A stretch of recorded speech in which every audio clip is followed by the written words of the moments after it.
السلام عليكم ورحمة الله تعالى وبركاته. طلابنا الغاليين دكاترة التانية ثانوي، النهاردة إن شاء الله هحل معاك درس الحركة الموجية من كتاب الامتحان. هنحل سؤال بسؤال، خطوة بخطوة. بص كده بعون الله هتفهم، يعني هتفهم. وأنا من منبري هذا بعلن عن منصة داتا فيزياء، هتلاقي عليها محتوى قوي جدا. هسيب لك لينك المنصة في صندوق الوصف، وهتلاقيه كمان في تعليق مثبت. طيب دلوقتي مش عايزين نضيع وقت، عايزين بس نصلي على النبي عليه الصلاة والسلام ونسمي الله. بسم الله الرحمن الرحيم، ويلا بينا ندخل على أول سؤال. أول سؤال بيقول لك: تقوم الموجات المنتشرة في وسط بنقل نقط. الموجة بتنقل إيه؟ طب إيه تعريف الموجة؟ الموجة هي اضطراب ينتقل وينقل الطاقة، اضطراب ينتقل وينقل الطاقة في اتجاه انتشارها. يبقى الإجابة هتبقى جيم. الإجابة هتبقى جيم. طيب دي مش هتنفع. ليه مش هتنفع؟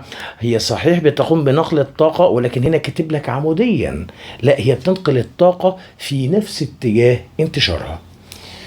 السؤال الثاني: الشكل المقابل يمثل موجة، أي من النقاط A ولا B ولا C ولا D يكون لها نفس الطور؟ وما هو الطور؟ الطور هو موضع واتجاه جزيء من الجزيئات في لحظة معينة. تاني، الطور هو موضع واتجاه جزيء من الجزيئات في لحظة معينة. كلمة موضع دي معناها البعد عن موضع الاتزان، أو البعد عن نقطة خليني أكتبها لك: البعد عن نقطة الاتزان. يبقى البعد عن نقطة الاتزان. طيب ده تعريف الموضع. طب تعالى نمسك الجزيء ايه، الموضع بتاعه اللي هو البعد عن نقطة الاتزان. خلينا كده نعمل خط في النص كده، يبقى الخط اللي في النص ده هو خط الاتزان. بعد النقطة ايه عن نقطة الاتزان اللي هي المسافة دي. طيب موضع بي برضو عبارة عن المسافة دي. طب موضع سي اللي هي المسافة دي نفس المسافة. يبقى الاي والبي والسي والدي كلهم ليهم نفس الموضع، يبقى كلهم ليهم نفس الموضع. طب تعالى نشوف الاتجاه. بص كده، اتجاه الجزيء ايه في اللحظه دي، انت شايف ايه ان الموجه طالعه كده اهو، يبقى اتجاه ايه طالع لفوق. طب بي هتلاقي المنحنى نازل، يبقى اتجاه بي لاسفل. اتجاه بي لاسفل. طب سي المنحنى طالع، يبقى لاعلى. دي المنحنى نازل لاسفل. يبقى مين اللي ليهم نفس الموضع والاتجاه؟ بص كده هتلاقي الاي والسي زي بعض، وهتلاقي البي والدي زي بعض. يبقى الاي والسي لهما نفس الطور او متفقين في الطور. البي والدي برضو نفس الكلام، لهما نفس الطور. طب دور في الاختيارات. لما تدور في الاختيارات هتلاقي الاختيار الصحيح هو د، البي والدي. هو طبعا ما جابش في الاختيارات الاي والسي، لو كان جابها كنا خدناها هي كمان. ده السؤال الثاني. لسه مش عارف تحل مسائل الفيزياء؟ بفضل الله والحمد لله قدرنا نطلع طلبة تقفل المادة. طب هنساعدك ازاي؟ منصة داتا فيزياء لمستر رشوان. الشرح هينزل كامل على المنصة، كل ملفات الشرح هتترفع لك عشان تبقى كأنك قصاد المستر. واجب كل حصة وفيديوهات مخصصة لحل الواجب، امتحانات شاملة على كل فصل، خطة مراجعات نهائية تخليك تقفل المادة. وده غير طبعا اننا هنحل معاك كتاب الامتحان والوافي كامل مجانا. طب لو عايز تشترك تعمل ايه؟ تسجل على لينك المنصة وتتواصل مع الرقم ده واتس، او كلمنا على رسائل الصفحة.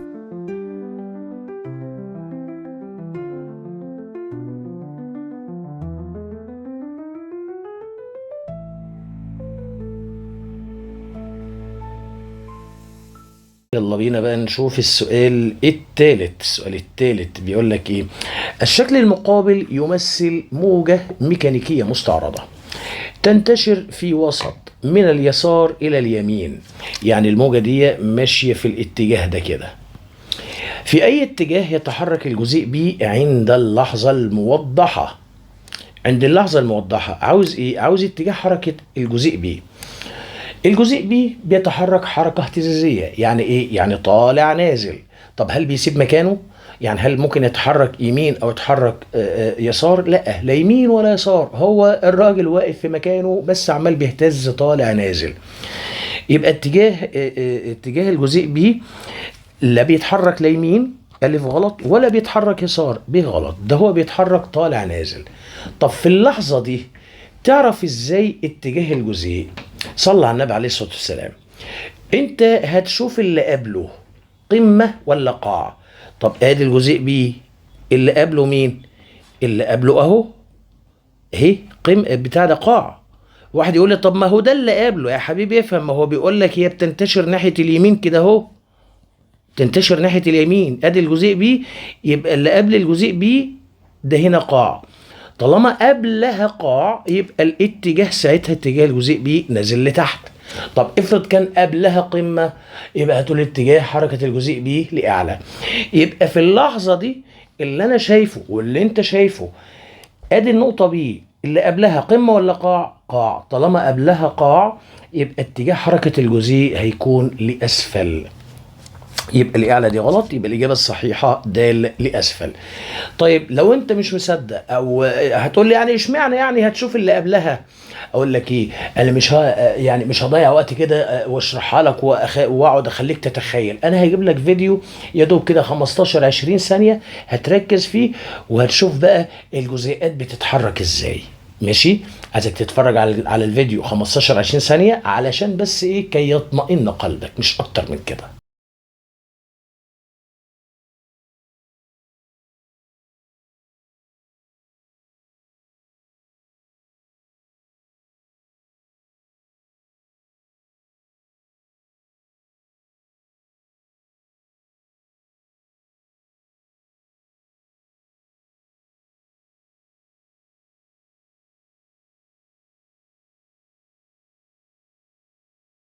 بعد ما اتفرجت على الفيديو يلا ندخل على السؤال الرابع. السؤال الرابع بيقول لك موجة مستعرضة ترددها، يبقى ده التردد نيو، تنتشر في وسط معين والشكل المقابل يمثل العلاقة بين الإزاحة دي لأحد جزيئات الوسط والزمن الدوري، فإن الفترة الزمنية إكس واي. ادي الإكس وادي الواي. الفترة الزمنية دي فترة ربع موجة. طب طالما ربع موجة يبقى الفترة الزمنية بتساوي ربع الزمن الدوري. تمام؟ طالما ربع موجة يبقى الفترة الزمنية تي بيساوي ربع الزمن الدوري. تمام؟ طب وانا اجيب الزمن الدوري منين؟ ما هو مديلك تردد 50 صح؟ هو مديلك تردد 50. من التردد ده من التردد هتجيب الزمن الدوري، يبقى الزمن الدوري تي كابيتال، يبقى هتشقلب ال50 يبقى 1 على 50.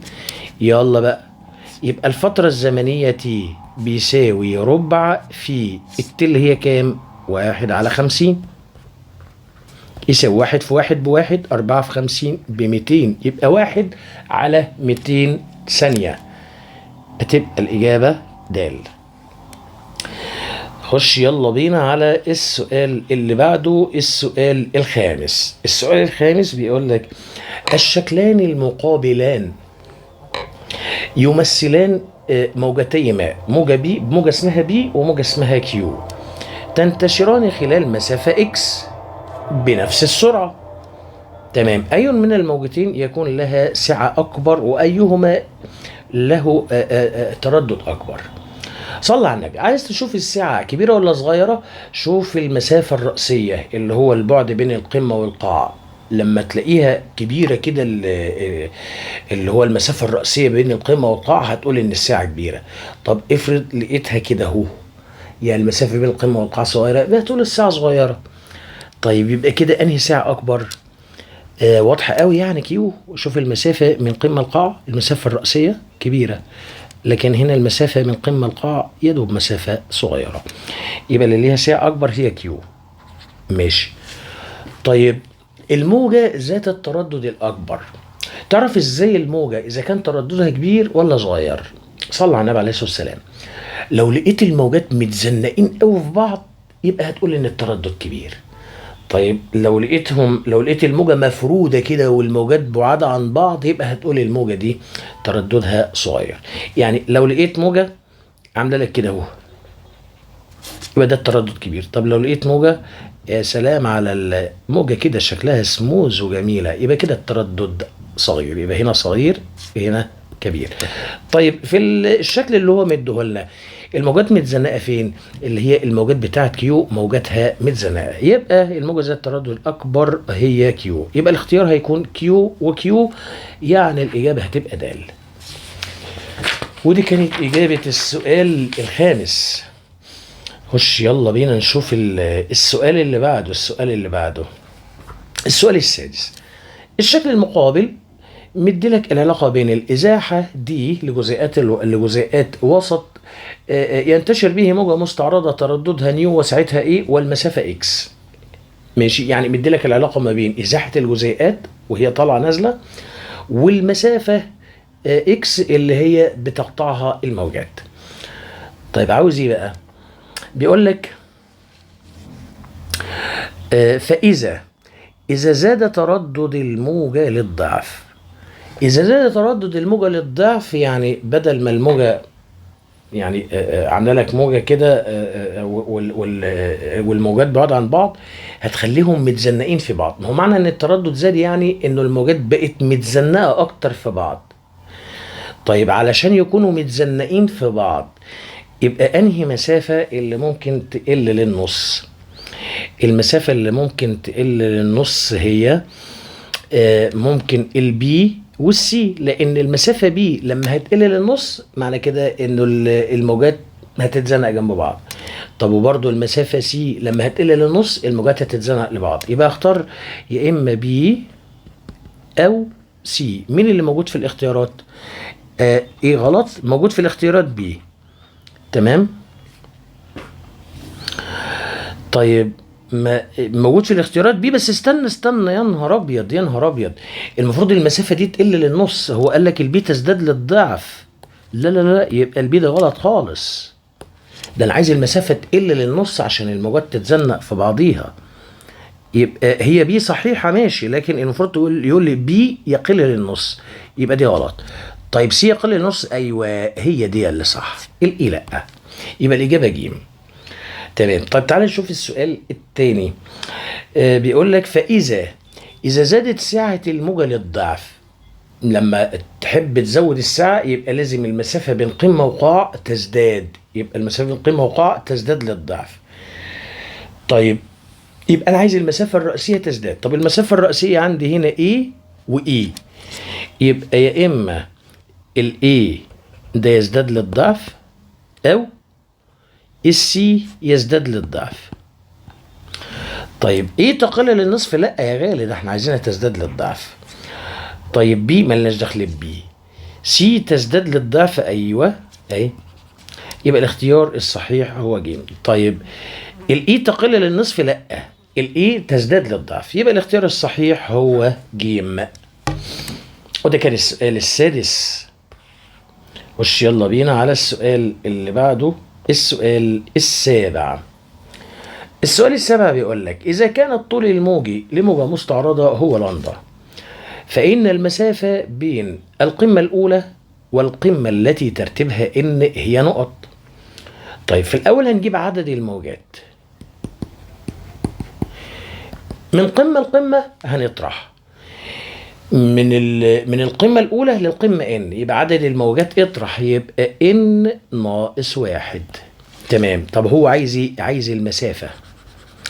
طيب تعالى فكرك من مثلث كده الصغير اللي هو الطول الموجي لندا بيساوي المسافة دي أو إكس عادي على الإن. في ناس بتكتبها دي وفي ناس بتكتبها إكس، أنا بحب أكتبها دي لانه زمان خدنا انه السرعه بتساوي مسافه على الزمن وادينا رمز المسافه دي.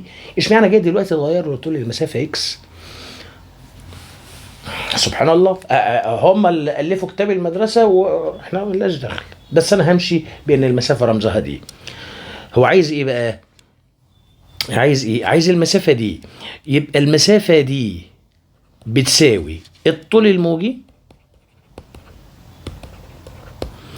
مضروب في عدد الموجات، صح؟ الطول الموجي مضروب في عدد الموجات. يبقى المسافة دي بيساوي الطول الموجي في عدد الموجات. عدد الموجات اللي هو ايه؟ اللي هو n ناقص 1. طيب مضروب في الطول الموجي، الطول الموجي اللي هو لندا يبقى حط كده قوسين على عدد الموجات واضرب في لندا، يبقى ان ناقص 1 في لندا. هتبقى الإجابة جيم. ده السؤال السابع. غالي يخش على السؤال الثامن. السؤال الثامن: في الموجة الموضحة بالشكل، إذا كانت المسافة بين القمة الأولى والقاع الثالث 100 سنتي. طيب فين القمة الأولى والقاع الثالث ده؟ دي القمة الأولى. طب عايزين القاع الثالث. ده القاع الأول، ده القاع الثاني، ده القاع الثالث. يبقى أنا هاخد المسافة دي، هاخد المسافة دي. تمام. طب كم موجة بقى؟ عد لي. هتعد ازاي؟ بص، من قمة لقمة ادي موجة، وهنا من قمة لقمة موجة تاني، يعني كده موجتين، ومن قمة لقاع نص، يبقى موجتين ونص. يبقى عدد الموجات ان بيساوي 2.5. تمام. طيب والمسافة مديها لك كام؟ 100 سنتي، اللي هي الدي بيساوي 100 سنتي. 100 سنتي. طب عاوز ايه؟ عاوز الطول الموجي. فاكر بقى المثلث؟ لندا بيساوي الدي على الان، يبقى الطول الموجي لندا بيساوي دي على ان. يعني المفروض ان احنا نقسم الدي اللي هي ال 100 سنتي على عدد الموجات 2.5، ده يدي لك 40 سنتيمتر. انا ما حولتش، حطيت المسافة دي بالسنتي، فهيطلع الطول الموجي بالسنتي 40 متر، وال 40 متر دول موجودين في الاختيار جيم. الصراحة مش عايز المسألة دي تعدي كده يعني وخلاص، لان في ناس هتقول لي يا مستر انت عمال بتعد بايدك كده. طب ما احنا خدنا قانون ايه؟ مرة اطرح وزود نص، مرة اطرح ونقص نص. انا عايز اقول لك ان كل الكلام ده غلط. مفيش حاجة اسمها اطرح وزود نص، واطرح ونقص نص. هو مع الاسف يعني هم المدرسين اللي هم الشباب اللي لسه طالع مدرس حديث، يعني مش متعمق قوي يعني في المنهج بخصوص النقطه دي بالذات، لانه مش شرط الموجه تبتدي بقمه، ممكن الموجه تبتدي بقاع. فبالتالي القاعده اللي انت محفظها لطلابك مش هتنطبق على جميع الحالات. انت بتعلمهم اطرح وزود نص، واطرح ونقص نص، باعتبار انه ان الموجة بتبتدي بقمة. لكن الحقيقة الموجة ممكن تبتدي بقمة وممكن تبتدي بقاع برضه. يبقى القاعدة دي مش قاعدة عامة وما تنفعش، والاسهل ان انت تحل زي ما انا حليت. طب يا مستر افرض جاب لي السؤال، لو جاب لك سؤال زي كده لازم هيجيب لك معاها رسمة. طب افرض ما جابش رسمة، يبقى السؤال ده غلط، زي ما غلط في كتاب الوافي وجاب سؤال زي كده وما جابش رسمة معاه، فالسؤال هنا غلط. طيب الكلام ده موثوق فيه، عيب عليك. قدام مستر رشوان معلم خبير فيزياء وماجستير في الفيزياء النووية يا حبيبي، والناس الكبار برضو بتعرف المعلومات اللي انا بقولها لك دي. المهم ده السؤال الثامن. ادخل لي بقى على السؤال التاسع. السؤال التاسع بيقول لك توضح الاشكال التاليه 4 مصادر للموجات، اي منها يصدر عنه موجات طوليه. طيب بسم الله الرحمن الرحيم. موجه طوليه معنى كده ابعد عن الموجات الكهرومغناطيسيه، لان الموجات الكهرومغناطيسيه كلها مستعرضه. خلاص، يعني المصباح بيطلع ضوء، ما هو موجه كهرومغناطيسيه، ابعد. مكبر الصوت ده بيطلع موجات صوتيه، هي دي الموجات الصوتيه دي موجات ميكانيكيه طوليه. ريموت التلفزيون بيطلع اشعه تحت حمراء تبع الموجات المستعرضه، يركن. طيب الموجات اللي بتحدث على سطح الماء دي موجات مستعرضه، هو بيسالك على طوليه، يبقى دي برضو غلط. يبقى الاجابه الصحيحه هي ب. خش لي على ايه بعد كده؟ على السؤال العاشر. بيقول لك الشكل المقابل يمثل نموذج لموجة صوت تنتقل في الهواء في أنبوبة مفتوحة الطرفين. كيف تصف المنطقة كيو؟ أنا هوصف المنطقة كيو، هقول إنه المنطقة كيو دي عبارة عن تخلخل. تخلخل يعني منطقة تتباعد فيها جزيئات الوسط. وكون ان الجزيئات تكون بعيدة عن بعض معنى كده ان المنطقة دي كثافتها منخفضة، يبقى الكثافة المنطقة كثافة منخفضة. طيب يعني هتختار انهي واحدة طيب علشان ما نتصدعش؟ منطقة ذات كثافة منخفضة واسمها تخلخل. فين دي؟ هتلاقيها في الاختيار د، منطقة ذات كثافة منخفضة واسمها تخلخل. بس كده. وده كان السؤال العاشر. خش اللي بقى على السؤال ال 12. العاشر وبعدين 12 ازاي يا مستر؟ انت مفوت ولا ايه؟ السؤال ال 11.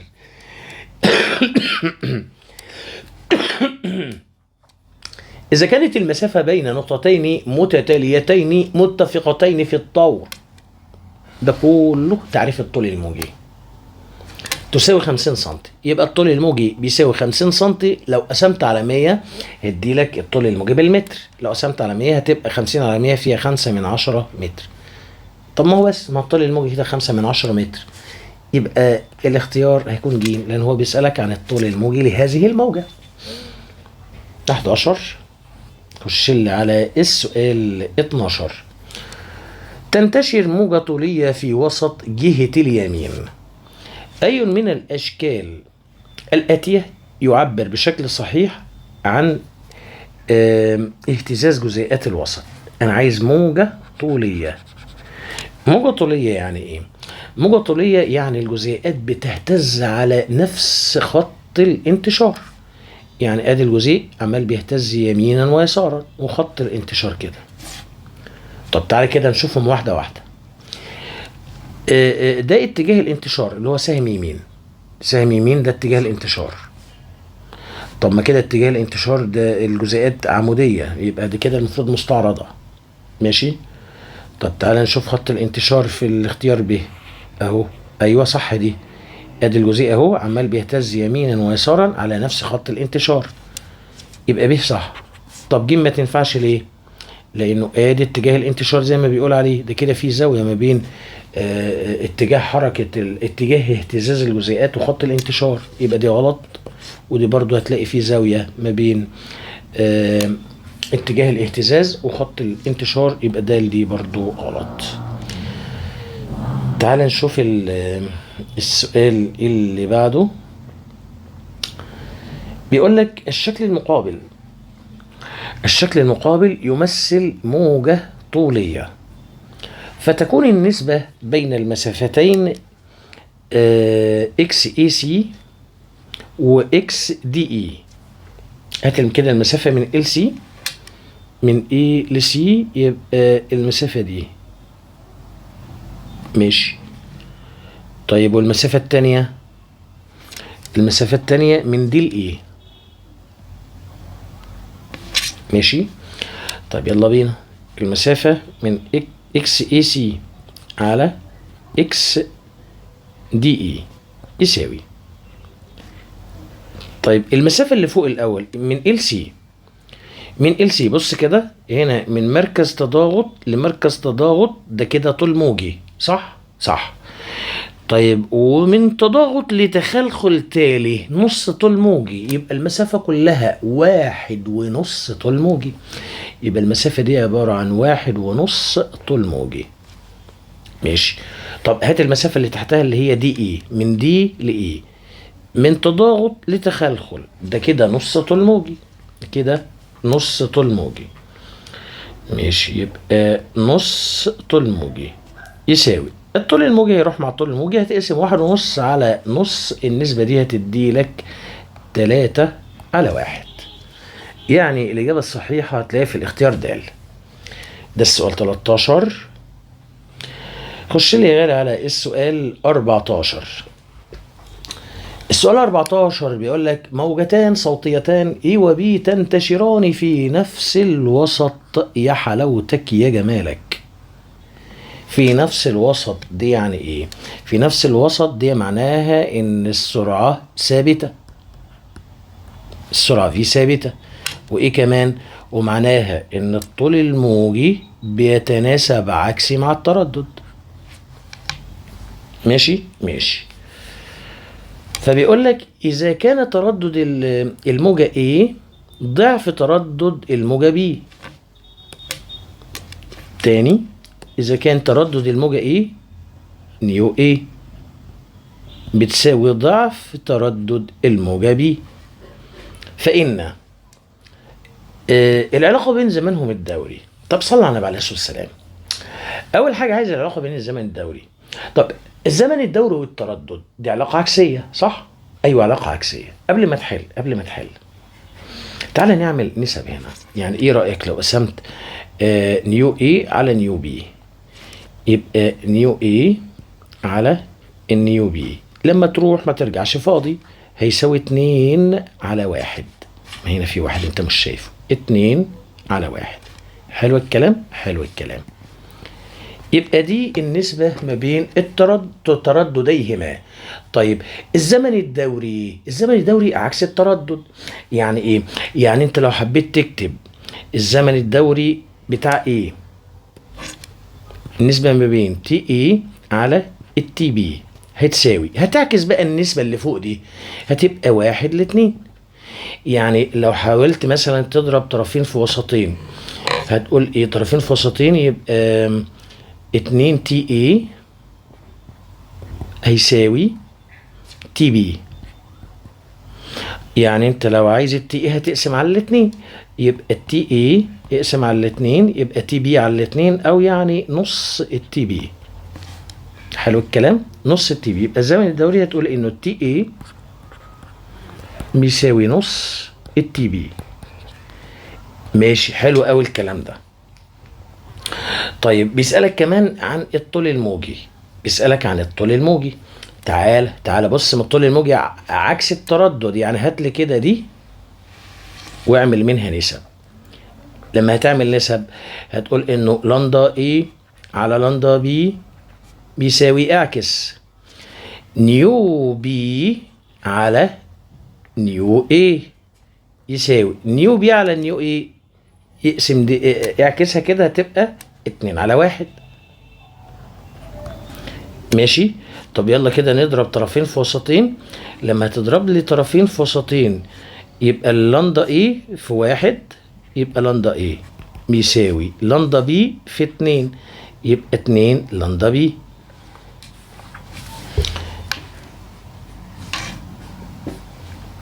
يبقى كام؟ انا على فكرة انا المفروض ايه احنا عملناها ازاي؟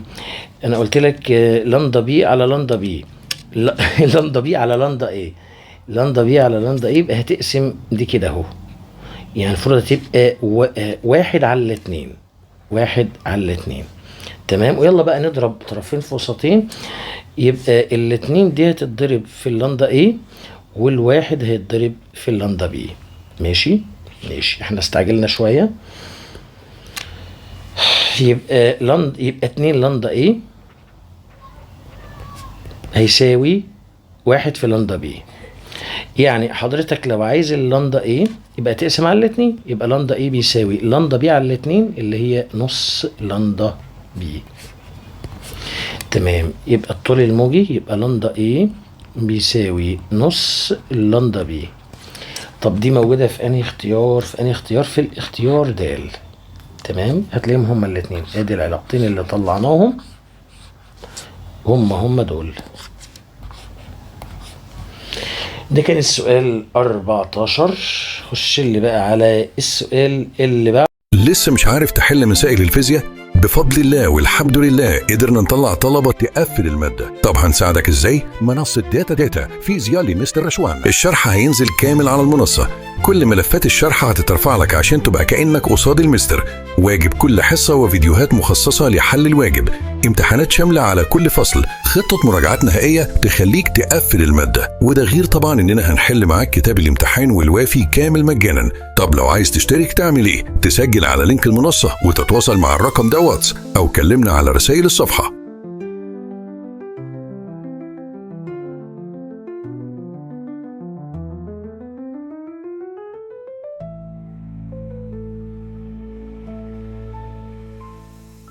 بعده السؤال 15 بيقول لك الشكل البياني المقابل يمثل العلاقة ما بين الإزاحة دي لجزيئات وسط تنتشر فيه موجتان صوتيتان A و B والمسافة X.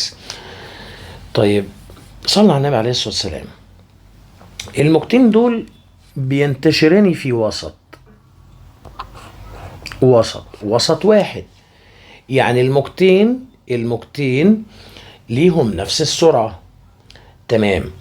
طيب تعالى من هنا لحد هنا، هما الاتنين قطعوا نفس المسافة. تاني، يبقى الموجتين ليهم نفس السرعة، ومن هنا لهنا قطعوا نفس المسافة، نفس السرعة ونفس المسافة، يبقى أكيد أخدوا نفس الزمن. طيب أكيد أخدوا نفس الزمن. طب أنت عاوز إيه أساسا؟ قال لك أنا عايز النسبة ما بين نيو A على النيو B. طب هات التردد الأول.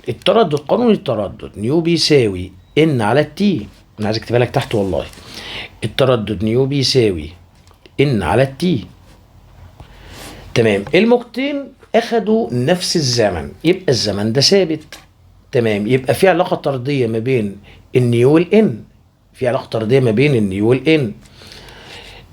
العلاقة الطردية دي نيو طردي مع الإن، اعمل منها نسب، يبقى نيو A على نيو B هيساوي إن A على إن B.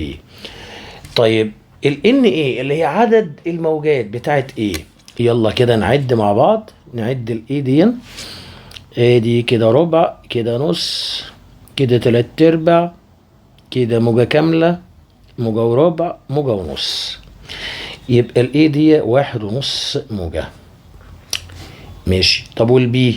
عد بقى ال B لحد كده ربع، وكده نص، وكده 3/4، يبقى 3/4 موجة. يبقى عدد موجات B 3/4 اللي هي 75%.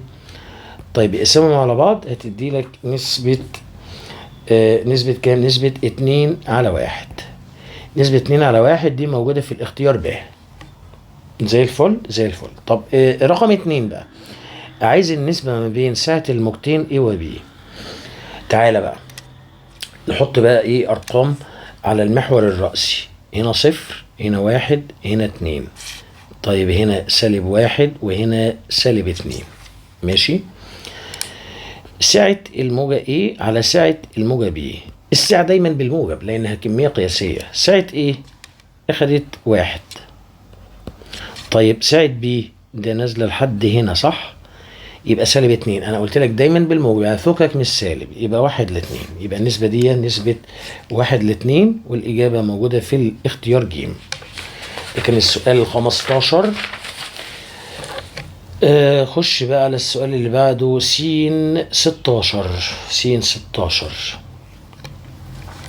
الشكل المقابل يمثل موجة تنتشر في حبل، فواضح كده انها موجة مستعرضة لان فيها قمم موقعان، فان هذه الموجة مالها مستعرضة.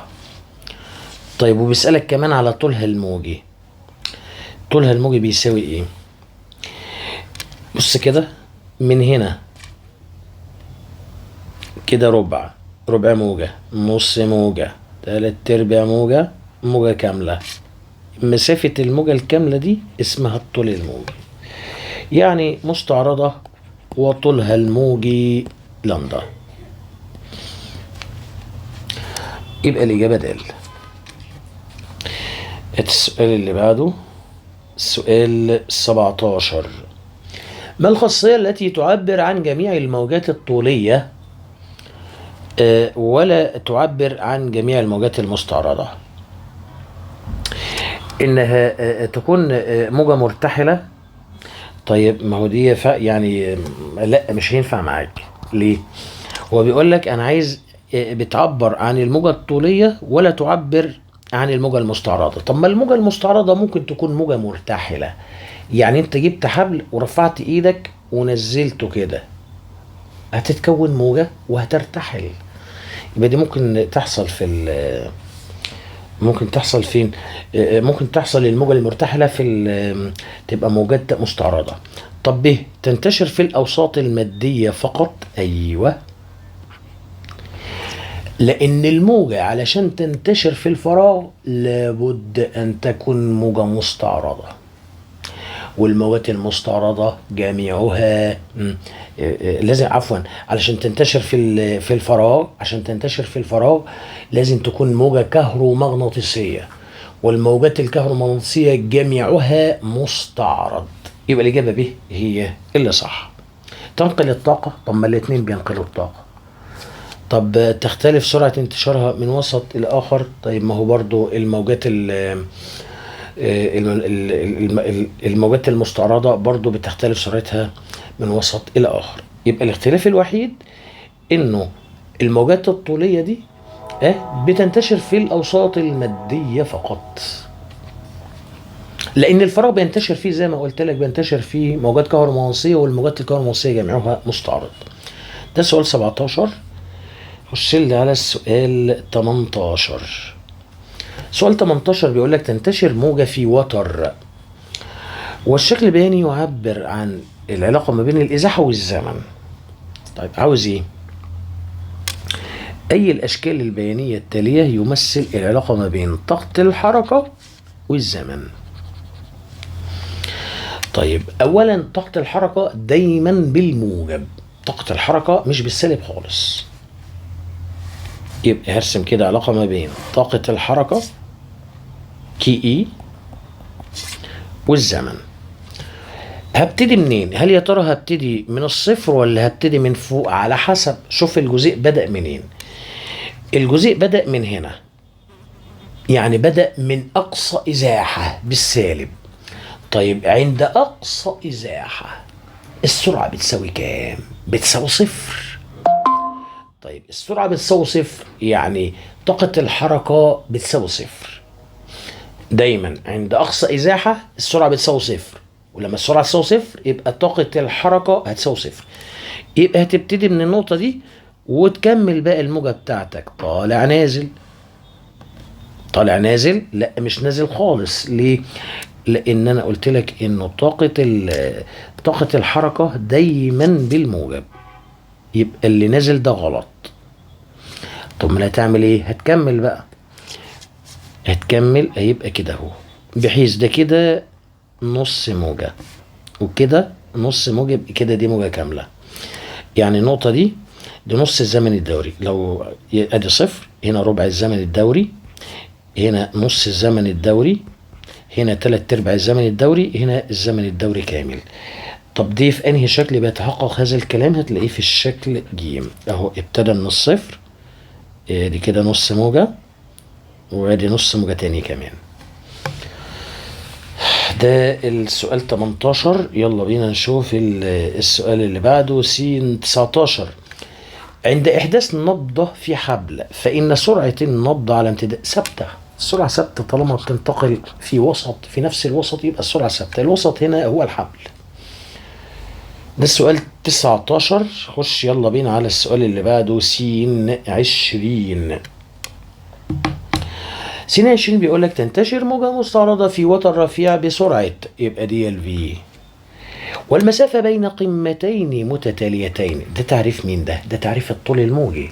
يبقى 3 متر ده تعريف الطول الموجي. عايز التردد، طب ما هو سهلة. من قانون الانتشار في بيساوي لندا في نيو، يبقى التردد نيو بيساوي في على لندا. الفي اللي هو 300 واللندا 3، فده هيدي لك 100 هرتز. والإجابة هتلاقيها في الاختيار ب. تمام. ده السؤال 20. خش بقى على السؤال اللي بعده س 21. سؤال 21 بيقول لك تولدت موجة في وتر وكان ترددها 100، يبقى ده التردد نيو، وطولها الموجي 5/10، يبقى دي اللندا. فإن سرعة الموجة، طب ما دي سهلة، ما هي السرعة في بيساوي لندا في نيو. اللندا ب5/10، لندا في نيو يا مستر. 5/10 في 100، ده هيدي لك 50، يبقى 50 متر لكل ثانية. تمام. يبقى الاختيار هيبقى ب. طيب المطلوب الثاني، عايز الطول الموجي للموجة إذا أصبح ترددها 300 مع ثبوت سرعتها. حلو قوي، مع ثبوت سرعتها. لما تكون السرعة ثابتة يبقى في علاقة عكسية ما بين الطول الموجي والتردد. مش قال لك هنا السرعة ثابتة، يعني الطول الموجي ماله عكس التردد. طب ايه اللي حصل للتردد؟ التردد كان 100 صح؟ لما هيصبح 300 معنى كده ان التردد زاد الى 3 امثاله. اذا الطول الموجي يقل للتلت. هو الطول الموجي كان كام؟ كان 5/10. يصبح هيقل للتلت، هيبقى تلت 5/10. طيب تلت 5/10 دي هتديك كام؟ بالآلة الحاسبة هتدي لك 17/100 متر. الإجابة هتبقى ب. زي الفل زي الفل. ده السؤال 21 بكل بساطة. خش لي بقى السؤال اللي بعده اللي هو سؤال 22. سؤال 22 بيقول لك إذا كان تردد نغمة جرس المدرسة 102 يبقى ده التردد نيو، وعدد الموجات بينه وبين سارية العلم هو 12 موجة يبقى ده الN. إذا علمت أن سرعة الصوت في الهواء يبقى ده الV، فإن بعد السريع عن الجرس يعني عايز الدي هتساوي كام؟ صلى على النبي عليه الصلاة والسلام. هو دلوقتي اللي أنا شايفه هو مديك التردد تمام، ومديك السرعة. من الاتنين دول هتجيب الحاجة التالتة اللي ناقصة اللي هي ايه؟ اللي هي الطول الموجي.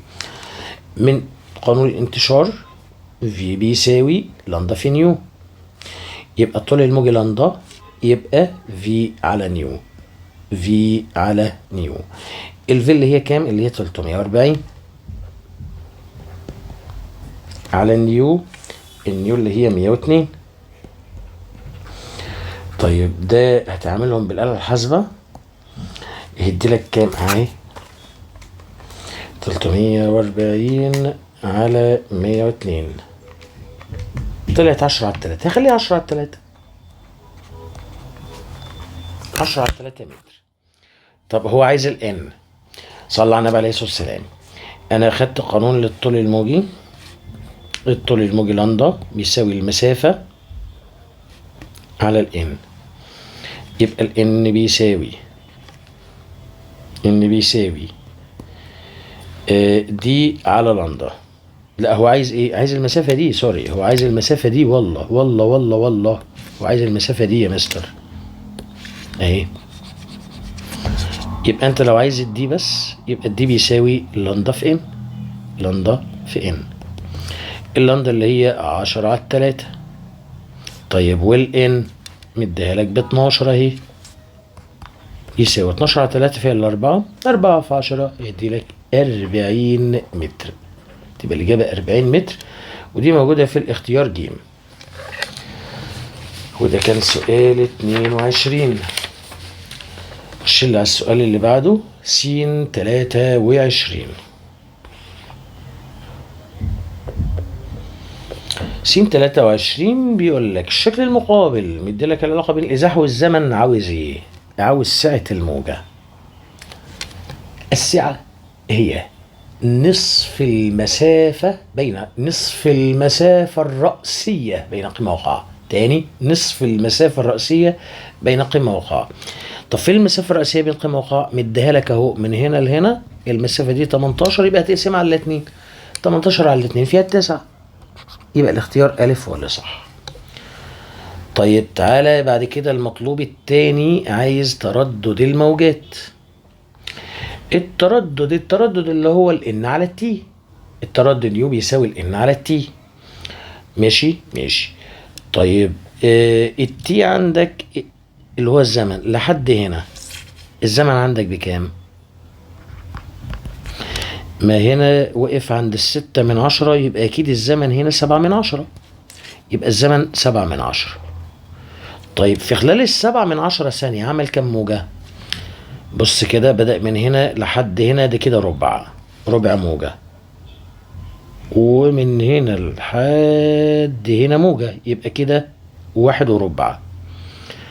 طب 1.25 ودي كده نص، واحد وربع ونص يبقى واحد وتلات ارباع، يبقى 1.75%. يبقى عدد الموجات ان بيساوي 1.75%.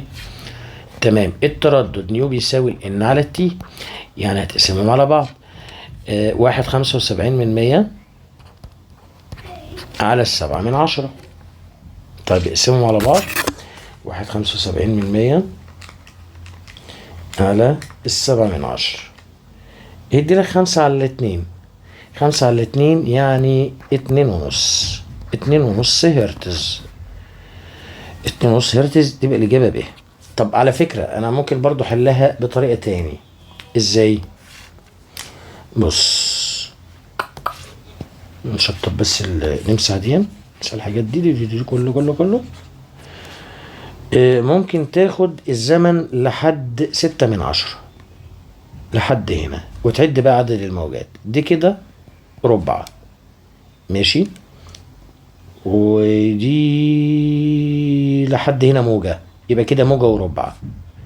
والحتة دي ربع. موجة وربع وربع يعني موجة ونص. يبقى كده الان هتساوي 1.5. 1.5 موجة. 1.5 موجة عند زمن كام؟ عند زمن 6/10. يبقى الزمن تي بيساوي 6/10. يلا هات التردد نيو بيساوي الان على التي، يعني هتقسم 1.5 على 6/10. 1.5 على 6/10. برضه هدي لك 5/2 اللي هي 2.5. يبقى كده طريقتين عشان احل. دي طريقة ودي طريقة. طب المطلوب التالت عاوز ايه؟ عاوز الزمن الدوري. يا اخي ما هو الزمن الدوري ده مطلوب التردد، يعني بيساوي 1 على نيو، يعني يساوي 1 على 2.5. 1 على 2.5 هيدي لك 4/10. يبقى 4/10 ثانية. يبقى الاختيار الصحيح هو ألف. ده السؤال 23. تعال بقى نشوف السؤال 24. سؤال 24 بيقول لك الشكل البياني يمثل العلاقة بين الإزاحة دي والزمن تي لموجتين صوتيتين إكس وواي تنتشران في نفس الوسط. حلو قوي، تنتشران في نفس الوسط. في نفس الوسط يعني السرعة ثابتة. ودي على فكرة جايبها اهو. بس عمال بيأكد يا أخي. طب كنت خليت المطلوب التاني ده كنت خليته في الأول علشان أقول لك النسبة بينهم واحد، لأنه في نفس الوسط السرعة ثابتة. السرعة ثابتة يعني السرعتين متساويتين، فالنسبة بينهم هتساوي واحد. طيب عايز بقى ايه؟ النسبة ما بين تردد الموجتين. تردد الموجتين صلى الله عليه عليه الصلاة والسلام. اساسا التردد نيو بيساوي ان على تي. تعال نثبت الزمن. ده محور الزمن لحد هنا. زمن الموجة الأولى بيساوي الزمن الموجة الثانية. يبقى كده أنا ثبتت الزمن. شوف بقى إيه عدد الموجات بتاعت الموجات إكس وموجات واي. طب قبل كده أنا لما ثبتت الزمن ده ثابت، فكك منه. الإن دي في البسط، يبقى كده في علاقة طردية. يبقى النيو طرد مع الإن. اعمل نسب. يبقى نيو إكس على نيو واي يساوي أيوه ان اكس عدد موجات اكس على ان واي عدد موجات واي. طب يلا بقى نعد موجات. ماشي. امسك لي الاكس. الاكس اهي. ادي كده ربع، كده نص، 3/4، موجة كاملة، ودي ربع. يبقى موجة وربع، يبقى 1/4. طيب الواي، امسك لي الواي كده يلا عد. دي كده ربع، يبقى كده نص، 3/4، موجة كاملة. ادي كده موجة وربع، موجة ونص، موجة 3/4، موجتين وربع، موجتين ونص، يبقى 2.5. ماشي. يبقى 2.5. طب يقسموا على بعض. 1.25 على 2.5 يا غالي يا حبيبي هتطلع 1/2. تطلع نسبة 1/2، يعني الإجابة هتبقى ب. وده كان السؤال 24. يلا نشوف السؤال 25. ايه الأشكال البيانية يمثل العلاقة بين الطول الموجي لندا لموجات صوتية تنتشر في الهواء. تنتشر في الهواء يعني وسط واحد. والتردد، طب طالما وسط واحد يبقى اللندا عكسي مع التردد. اللندا عكسي مع التردد. اللندا عكسي مع التردد. دايما العلاقة العكسية بتطلع منحنى بالمنظر اللي مديهولك ده كده. الاختيار د. خش لي على مين على مين على مين؟ على السؤال 26. السؤال 26 بيقول لك مصدر صوتي يصدر نغمات او موجات يعني. المهم مديلك علاقة ما بين النيو والواحد على لندا. عايز بيسألك عن السرعة. الفي هتساوي كام؟ صلى على النبي عليه الصلاة والسلام. في الرسم البياني انا بجيب الميل مرة عشان احل اي مسألة رسم بياني. بجيب الميل مرتين. مرة بجيب الميل بالرموز ومرة التانية بجيبها بالارقام ونسويهم ببعض. يلا بينا. هتجيب ازاي الميل بالرموز؟ بسيطة. عشان تجيب الميل بالرموز اقسم محور ص على محور س. محور ص اللي هو ايه؟ اللي هو نيو. انا بجيب الميل بالرموز. ومحور س واحد على لندا. اللندا دي مقام المقام هتطلع في البسط يعني هتساوي لندا في نيو. طب ما هو لندا في نيو اللي هو السرعة. يبقى انا كده جبت الميل بالرموز. الميل بيساوي السرعة. يلا بقى نجيب الميل بالارقام. بالارقام هتاخد رقم من ص اللي هو 250 وتقسمه على رقم من س. تقسمه على رقم من س. رقم الص على رقم من س يبقى 250 على 75 من 100 يساوي. طيب ما اشوفها برضو. 250 على 75 من 100 ألف على 3 يعني هتطلع 333 و3 من 10 يعني تقريبا 333 متر لكل سنة. يبقى كده الميل بالارقام كده الميل بالرموز هنسوهم ببعض. هنسوهم ببعض يعني هتقول انه الفي بيساوي تقريبا 333 متر لكل ثانية. وده كان سؤال 26 يا غالي يا غالي. خش لي بقى السؤال 27. السؤال 27. الشكل البياني المقابل يمثل العلاقة بين التردد والطول الموجي. طب عاوز ايه؟ عاوز قيمة اكس. صلى على النبي عليه الصلاة والسلام. المحور الرأسي ده محور التردد. التردد 850 يبقى كان التردد هنا نيو واحد. طيب أصبح 170 يبقى دي نيو 2. لما كان التردد 850 كان الطول الموجي 4 من 10. دي كانت نيو واحد يبقى الأربعة من 10 دي لندا واحد. طيب التردد أصبح 170 ساعتها الطول الموجي إكس. ماشي. نيو 2 يبقى قصادها لندا 2. يبقى الإكس دي عبارة عن لندا 2. طيب مفتاح الحل. مفتاح الحل بيقول لك عدة شكرا ان انا تهتز في الهواء. في الهواء يعني وسط واحد. في الهواء يعني وسط واحد. وسط واحد يعني الطول الموجي عكس التردد. يعني لما هتعمل نسبة تقول لندا واحد على لندا 2 بيساوي اعكس يبقى نيو 2 على نيو واحد. طب لندا واحد اللي هي 4 من 10 على لندا 2 اللي هي الاكس اللي هو عايزها يساوي نيو 2 170 على نيو واحد 850. انت عايز الاكس صح؟ طرفين في وسطين يبقى 4 من 10 في 850 على 170. طيب انا عملتها وطلعت معايا 2 متر. يبقى الاجابة الصحيحة د. ده السؤال 27. خش لي بقى على السؤال 28. سؤال 28 الشكل المقابل مديلك علاقة ما بين السرعة والطول الموجي فيكون. عايز بقى التردد. صلى على النبي عليه الصلاة والسلام. ما تيجي نجيب الميل. الميل بيساوي اقسم صاد على س. الصاد اللي هو الفي والسين اللي هو لندا. في على لندا هيديلك نيو. يبقى الميل بيساوي التردد. الميل بيساوي التردد. ماشي. طب ميل ايه كبير صح؟ يبقى تردد ايه كبير، ما هو في علاقة طردية ما بين الميل والتردد. لو عايز اكبر تردد يبقى هتختار اكبر ميل. طب مين اكبر تردد؟ مين اكبر ميل الاول؟ ميل اكبر ميل اللي هو بتاع الايه، اذا تردد ايه اكبر من تردد بي. تردد ايه اكبر دي هتلاقيها فين؟ هتلاقيها في الاختيار الف. وده كان السؤال كام 28. طيب هيا بنا نشوف السؤال اللي بعده. س كام ده اللي عدى 28. اللي بعده 29.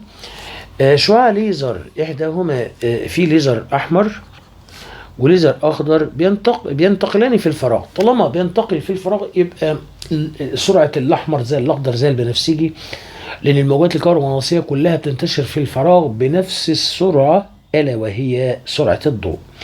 يبقى فمن المؤكد ان الضوئين لهما نفس السرعة طالما بتنتشر في الفراغ. خش لي على السؤال اللي بعده اللي هو س 30. س 30 بيقول لك موجة كهرومغناطيسية طولها الموج لندا وترددها نيو تنتشر في الفراغ بسرعة سي. طيب تنتشر في الهواء بسرعة سي. أي الاختيارات الآتية يوضح الطول الموجي والسرعة لموجة كهرومغناطيسية أخرى تنتشر في الهواء. كلمة هنا تنتشر في الهواء دي معناها نفس الوسط. طب طالما كلمة نفس الوسط دي ليها معنيين. معناها إن السرعة ثابتة. السرعة ثابتة، كانت السرعة سي يبقى هتصبح سي ما تتغيرش، يبقى السرعة هتفضل زي ما هي سي. يبقى نفس الوسط دي معناها ان السرعة ثابتة. ومعناها ايه كمان؟ معناها ان الطول الموجي بيتناسب عكسي مع التردد. ماشي. طب قال لك هنا ان الموجة التانية ترددها نيو على الاتنين، واساسا التردد كان نيو اصبح نيو على الاتنين. التردد كان نيو على الاتنين يعني نص نيو، يعني التردد كان نيو اصبح نص نيو، يعني التردد قلل النصف. اذا الطول الموجي يزداد للضعف. الطول الموجي كان لندا يبقى يصبح 2 لندا. يبقى اختار الاختيار اللي فيه 2 لندا وسي. 2 لندا وسي. يبقى الف غلط، ده غلط، ايوه جيم هي اللي صح. 2 لندا وادي السي. وده كان السؤال 30. يلا بقى نشوف السؤال اللي بعده. س 31. تستطيع أذن الإنسان سماع الترددات المحصورة ما بين 20 و 2 في 10 أس 4 اللي هي 20,000. فإن أقصر وأطول طول موجي للموجات التي يسمعها الإنسان. صلى على النبي عليه الصلاة والسلام. من قانون الانتشار اللندا بيساوي في على نيو. تمام.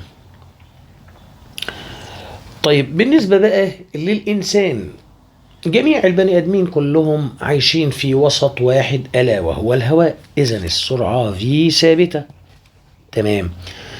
طالما السرعة ثابتة يبقى مين اللي بيتغير؟ اللي بيتغير الطول الموجي والتردد. ماشي.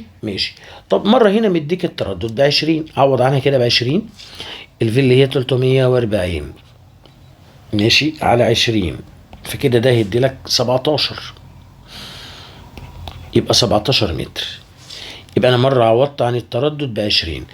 طب ما هو لندا برضو بتساوي في على نيو. انا عوضت مرة عن التردد ب20، المرة دي هعوض عنه ب2 في 10 أس 4. يبقى السرعة في ما بتتغيرش، 340 على 2 في 10 أس 4 دي هتدي لك 17 من 1000 متر. يبقى الطول الموجي اللي احنا نقدر نسمعه بيتراوح ما بين 17 إلى 17 من 1000، ودي موجودة في الاختيار جيم. طيب نشوف السؤال اللي بعده. س 32. س 32 بيقول لك مصدر يصنع 60 اهتزازة يبقى ده الان. في زمن يبقى ده التي سمول. تنتشر الموجة الناتجة في الهواء بسرعة 340 يبقى دي السرعة في. فإن المسافة بين مركزي تضاغط وتخلخل متتاليين. طيب يعني هو عايز المسافة ما بين مركز تضاغط وتخلخل. طب ما المسافة بين تضاغط وتخلخل دي نصف الطول الموجي، يبقى المسافة اللي هو عايزها بتساوي نص الطول الموجي، صح كده؟ يبقى أنا لو عرفت الطول الموجي يبقى أعرف المسافة. طب أعرف إزاي الطول الموجي؟ ولا يهمك، أدي عندك الإن والتي، هات منها يا غالي الإيه؟ هات التردد. التردد نيو بيساوي إن على التي. الإن اللي هي 60 والتي اللي هي 1.5، يقسموا على بعض هيدي لك 40. ماشي. طب عندك التردد وعندك السرعة، يبقى تقدر تجيب الطول الموجي من قانون الانتشار. في بيساوي لندا في نيو، يبقى اللندا بيساوي في على نيو. في على نيو، الفي مدالك 340 على النيو طلعناها ب40. طب 340 على 40 هتدي لك 4.4 متر. وده كان السؤال 32. السؤال 33. الشكل المقابل يمثل مصدر مهتز تردده، يبقى ده التردد نيو. ماشي. يحدث موجة تنتشر على سطح الماء بسرعة، يبقى مديك السرعة، يبقى كده عندك تردد وسرعة تقدر تجيب الطول الموجي. على شكل دوائر متحدة المركز حول المصدر حيث تمثل كل دائرة قمة، فإن المسافة بين القمة الثانية والقمة الخامسة، من القمة الثانية للقمة الخامسة، لو عايز عدد الموجات هنطرح، لأنه من قمة لقمة بنطرح، يبقى 5 ناقص 2 ب3، يبقى عدد الموجات ب3. تمام.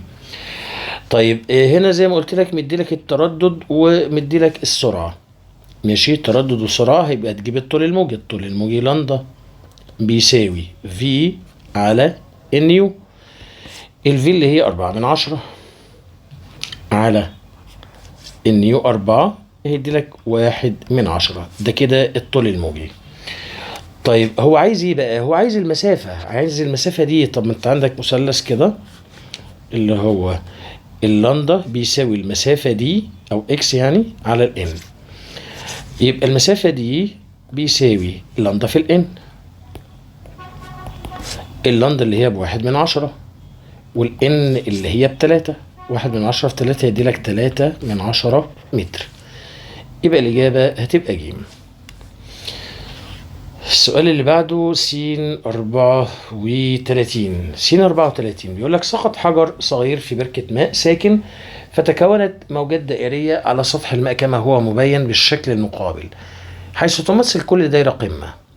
فإذا كانت سرعة موجات الماء V والطول الموجي لندا، فإن الفترة الزمنية التي يستغرقها الاضطراب لينتقل من B إلى Q، من B هيروح لكيو. طب من بي لكيو دي كم موجة؟ من قمة لقمة موجة، ومن قمة لقمة موجة، يبقى كده عندك موجتين، يبقى عدد الموجات N بيساوي 2. طيب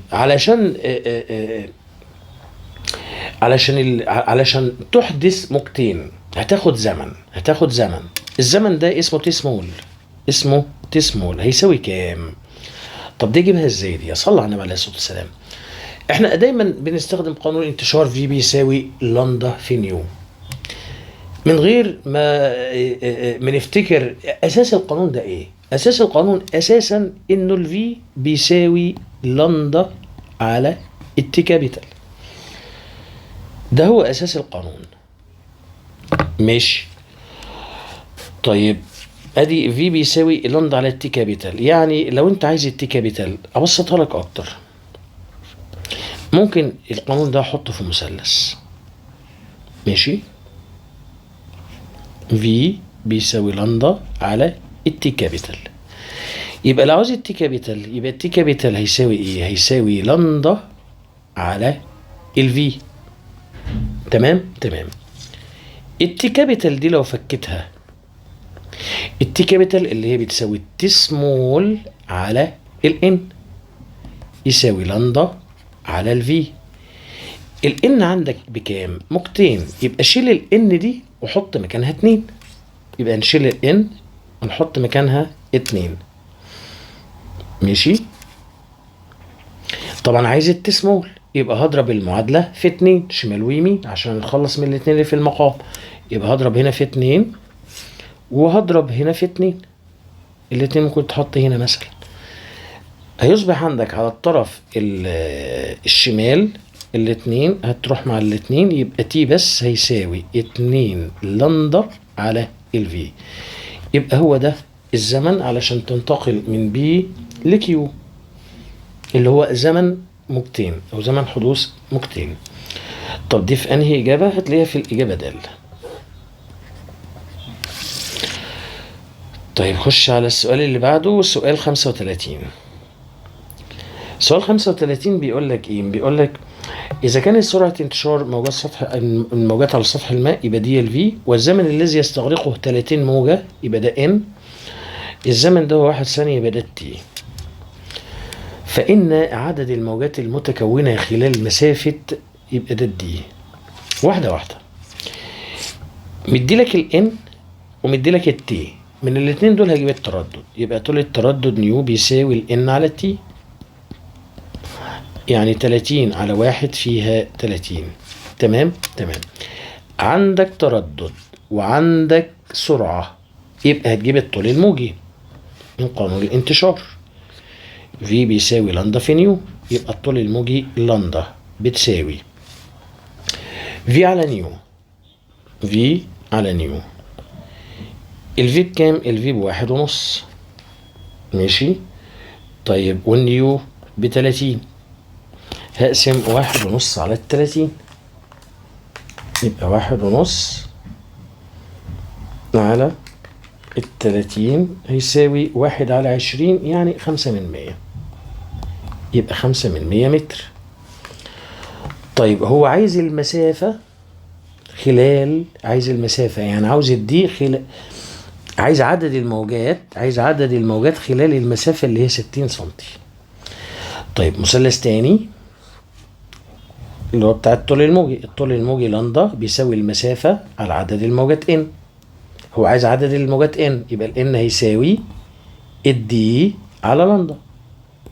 الدي مديها لك فوق ب60 واللندا طلعتها لي 5/100، يبقى هقسم 60 على 5/100، 60 على 5/100 يديني 1200 موجة، ودي موجودة في الاختيار د. وده كان السؤال 35. يلا بينا نشوف السؤال اللي بعده س 36. موجة تنتقل بين 4 أوساط، يعني هنا 4 يعني أكثر من وسط، يعني أكثر من وسط. والأشكال البيانية بتتمثل بنفس مقياس الرسم. المهم عاوز إيه؟ بيقول لك ففي أي الأوساط يكون للموجة أكبر سرعة. صلى على النبي عليه الصلاة والسلام. موجة بتنتشر في وسطين أو أكتر، طالما في وسطين أو أكتر معنى كده إيه؟ معنى كده إنه التردد ثابت، ولما التردد هيكون ثابت ده معناه إنه السرعة بتتناسب طردي مع الطول الموجي. يعني أنت لو عايز أكبر سرعة هتختار أكبر طول موجي. تمام، أنا عايز أكبر سرعة، يبقى شوف لي مين فيهم أكبر طول موجي. تمام. الاختيار ألف. الاختيار ألف أنت عندك كم مربع؟ مربع 2 3 4. ما دي كده موجة كاملة من هنا لحد هنا موجة كاملة، يبقى الطول الموجي بيساوي 4. يبقى الطول الموجي بيساوي 4. طيب تعالى هنا ده هم برضو آخرهم 4 مربعات، وهنا برضو 4 مربعات، وهنا 4 مربعات. تعالى بقى نشوف الطول الموجي. بص كده كده اهو لحد من هنا لحد هنا اهو موجة، يبقى المسافة دي هي الطول الموجي. يبقى الطول الموجي ما حصلش 4، يبقى أقل من 4. طب تعالى جيم، عايز الطول الموجي من هنا، يمشي كده كده كده كده كده، دي موجة كاملة، يبقى المسافة دي هي الطول الموجي، برضو ما حصلتش 4، يبقى دي أقل من 4. طب تعالى في الاختيار د، من هنا لحد هنا اهو موجة كاملة، يبقى المسافة دي هي الطول الموجي، برضو أقل من 4. طيب انت عايز اكبر سرعه، يبقى تختار اكبر طول موجي. اكبر طول موجي اللي هو في الاختيار الف، في الاختيار الف اللي هو الطول الموجي بيساوي 4، يبقى الاختيار الف هو اللي صح. وده السؤال 36. تعال نشوف السؤال اللي بعده، سؤال 37. الشكل المقابل يمثل موجة تنتشر في وسط اكس ثم تنتقل الى وسط اخر واي. يعني موجة بتنتشر في وسطين. طيب طالما في وسطين افتكر يبقى التردد ثابت. التردد ثابت ده معناه ان السرعة بتتناسب طردي مع مين؟ السرعة بتتناسب طردي مع الطول الموجي. تمام. طيب ومن من التناسب الطردي ده احنا هنعمل نسب، يبقى في واحد على في اتنين، بس هو مسميهم مش مسميهم واحد واتنين، مسميهم اكس وواي، يبقى في اكس على الفي واي يساوي لندا اكس على اللندا واي. تمام، حلو خالص. طيب ما دلوقتي احنا عايزين نجيب اللندا اكس واللندا واي، نعمل هامش كده، نجيبها ازاي؟ صلى على النبي عليه الصلاه والسلام. اللندا اساسا بيساوي دي على ان، ماشي ماشي. طيب يعني انت لو عايز لندا اكس اللي هو الطول الموجي في الوسط اكس، الطول الموجي في الوسط اس بيساوي المسافة على عدد الموجات. المسافة من هنا لهنا مديها لك هو بال. طب عدد الموجات عد معايا لحد كده 1 وكده 2، يبقى ال على 2. تمام تمام. هات اللندا واي، الدي على ان، الدي عندك في الوسط واي من هنا لحد هنا برضو مديها لك ال. طب عدد الموجات عد بقى لحد كده موجة، لحد هنا موجة، وكده التانية، وكده التالتة، وكده الرابعة، ودي نص، يعني 4.5، يبقى ال على ال 4.5. ماشي ماشي. تعال بقى ارجع لي للمعادلة الأساسية بتاعتي دي اللي هي في اكس، اكتبها لك هنا، في اكس على ال في واي يساوي لندا اكس، شيل اللندا اكس حط مكانها ال على 2، وبعدين على العلى دي هنقلبها فيه اللندا واي على اللندا واي، هنشقلب اللندا واي، هتشقلبها يعني هتقول ايه؟ هتقول 4.5 على ال، يبقى في 4.5 على ال هتروح مع ال، هيتبقى لك 4.5 على 2، دي بالآلة الحاسبة هتطلع فيها 9 على 4، يبقى الإجابة الصحيحة هي ب. نشوف السؤال اللي بعده س 38. سؤال 38. عند تحريك طرف ملف زنبركي طويل ليصنع موجة مستعرضة طولها الموجي 30 وزمنها الدوري 1/10 ثانية، ثم تحريكه ليصنع موجة طولية. لا، واحدة واحدة. في الأول لما عمل موجة مستعرضة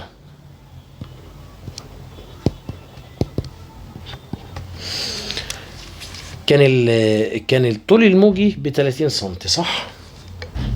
والزمن الدوري 1/10. طيب من الاتنين دول انا هقدر اجيب السرعه. ما السرعه من قانون الانتشار السرعه في بيساوي اللندا في نيو، بس احنا دايما بننسى القانون ده اصله ايه، اساسه ايه، جبناه منين؟ جبناه اساسا من ان السرعه في بيساوي لندا على التي كابيتال. الفي بيساوي لندا على التي كابيتال. ماشي. طيب اللندا بكام؟ اللندا ب30 والتي كابيتال 1/10، ده هيديلك 300. يبقى السرعة بيساوي 300 سنتيمتر لكل ثانية. دي السرعة فين؟ السرعة لما عمل موجة مستعرضة. طيب بعدين قال لك ثم بعد كده يعني ثم تحريكه ليصنع موجة طولية. يبقى هنا هيتكلم على موجة طولية. ماشي. مالها الموجة الطولية دي؟ زمنها الدوري 2/10 ثانية. الزمن الدوري تي كابيتال بيساوي 2/10 ثانية، وسرعتها في 3 أمثال سرعة الموجة المستعرضة. 3 أمثال الموجة المستعرضة طلعنا سرعتها ب300، يبقى 3 في 300 مش كده؟ يعني سرعتها ب900. عاوز ايه؟ عاوز الطول الموجي للموجة الطولية. عايز الطول الموجي للموجة الطولية. طب هو مديك المعطيات دي وعايز الطول الموجي. مش انا لسه قايل لك القانون اللي هو في بيساوي لندا على التي كابيتال؟ يعني انت لو عايز الطول الموجي لندا دي مقامها 1، يبقى اللندا بيساوي الفي في التي كابيتال. الفي بتاعت الطولية 900 والتي كابيتال ب2/10. ماشي. دربهم في بعض دول هيديلك 180 سنتيمتر، والإجابة هتبقى د. ده كان السؤال 38. نخش بقى السؤال اللي بعده اللي هو س 39. إذا كانت المسافة بين القمة الثانية والقمة السابعة، من القمة الثانية للقمة السابعة، لو عايز عدد الموجات يبقى تطرح من قمة لقمة، هنطرح. يبقى عدد الموجات n بيساوي 7 ناقص 2 ب5.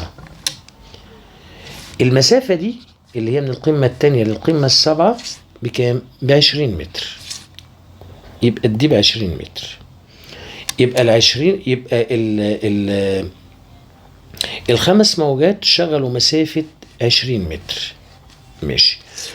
والزمن الذي يمضي بين مرور القمة الأولى والقمة الخامسة، القمة الأولى للقمة الخامسة، يبقى عدد الموجات هطرح 5 ناقص 1 ب4.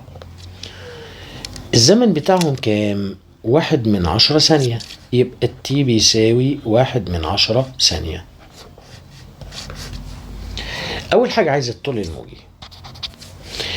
الطول الموجي هيجيبه من هنا. لندا بيساوي الدي على ان.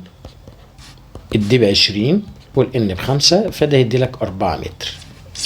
هتبقى الإجابة ج. طيب رقم 2 عايز السرعة. السرعة بيساوي لندا في نيو. أنا عندي اللندا طلعتها 4، يبقى أجيب النيو. أجيب النيو الأول، أجيبها منين؟ من المعطيات دي.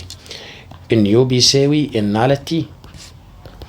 ان ب4 والتي 1/10، فده هيدي لك 40. السرعة في بيساوي لندا في نيو. اللندا ب4 والنيو طلعتها ب40، 4 في 4 ب16 والصفر ينزل، يبقى 160 متر لكل ثانية. يبقى الاختيار الصحيح هو ب. تمام. خش على اللي بعديه اللي هو السؤال 40. ألقي حجر في بحيرة على سطح الماء فتكونت 50 موجة، يعني ال50 موجة دي اللي هي الان. بعد 5 ثواني يبقى دي التي سمول. وكان نصف قطر الدائرة الخارجية، نصف قطر الدائرة الخارجية اللي هي المسافة دي اللي بتتحركها الموجات. يبقى التكة بتاعت المسألة لما يقول لك نصف القطر، يبقى نصف القطر هو المسافة دي أو إكس زي ما أنت بتستخدمها. طيب افرض قال لك قطر، لا ما تستخدمش القطر، دايما المسافة بتاعتي بتساوي نصف القطر. تمام. أول حاجة عايز الطول الموجي. طيب الطول الموجي لندا بيساوي الدي على ان. الدي بكام؟ الدي ب2 والان ب50.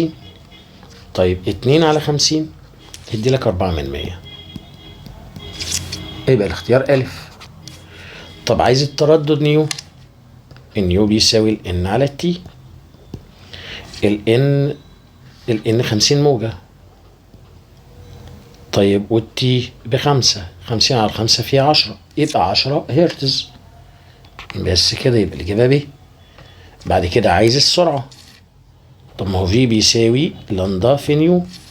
أنا جبت اللندا ب4/100 والنيو طلعتها ب10، يبقى 4/100 في 10 ده يديلك 4/10، يبقى 4/10 متر لكل ثانية. ودي هتلاقيها في الاختيار د. وخلص السؤال 40. خش لي على السؤال 41. يقف قطار في محطة ويصدر صفير تردده 300 هرتز، يبقى ده التردد نيو. يصل لرجل على بعد، يبقى ده الدي اللي هو 99 بس بيقول لك كيلو. الكيلو اللي هو 10 أس 3، فهتشيل الكيلو وتضرب في 10 أس 3. بعد 3 ثواني يبقى ديت تسمول. عايز الطول الموجي. صلى على النبي عليه الصلاة والسلام. عندك مسافة وزمن. من المسافة والزمن هتجيب السرعة. بسيطة اهي. يبقى هتجيب السرعة في بيساوي المسافة على الزمن. يعني 99 في 10 أس 3 على الزمن ب3، ده يديلك 33 في 10 أس 3. طيب عايز الطول الموجي. بسيطة برضو من مثلث قانون الانتشار. في بيساوي لندا في نيو.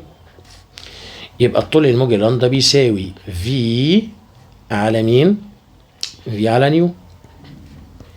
الفي اللي هي 33 في 10 أس 3 في 10 أس كام؟ في 10 أس 3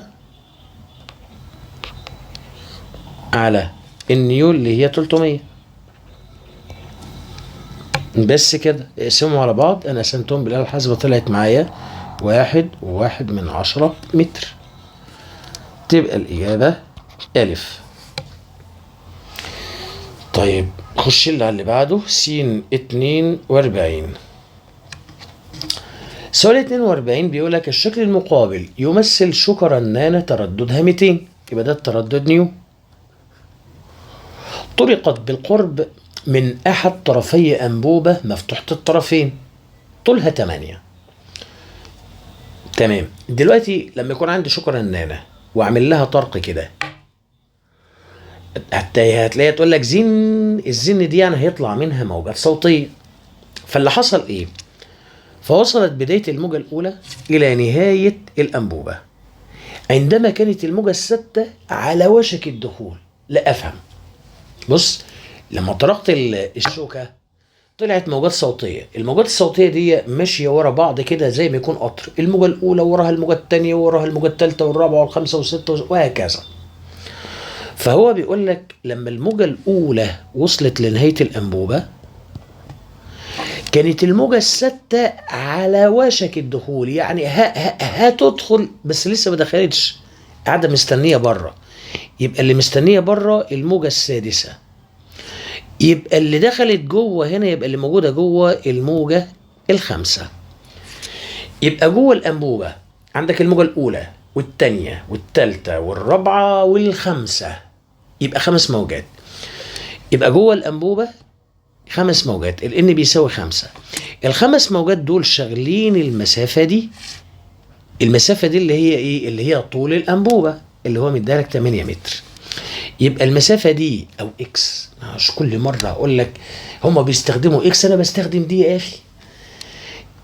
يبقى طول الأنبوبة عبارة عن المسافة اللي هي 8. طب ما ننساش إن هو فوق خالص مديلك التردد ب200. عايز ايه من ده كله؟ عايز سرعة الصوت. يعني بيسألك السرعة في هتساوي كام؟ صلى على النبي عليه الصلاة والسلام.